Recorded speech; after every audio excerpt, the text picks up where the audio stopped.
അപ്പൊ തുടങ്ങാം അല്ലേ?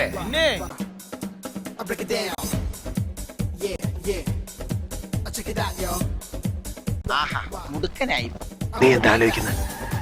എന്റെ മനസ്സിൽ ചില പ്ലാനൊക്കെ ഉണ്ട്. നീ വേഗം കാണിക്കേ. അല്ലെങ്കിൽ വേണ്ട.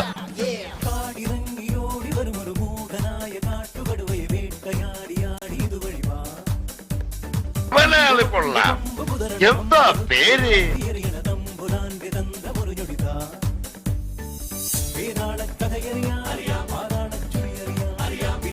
തീരുമ്പ പണി തരാൻ ഞാൻ എന്താ കുപ്പിന്ന് വന്ന ഭൂത.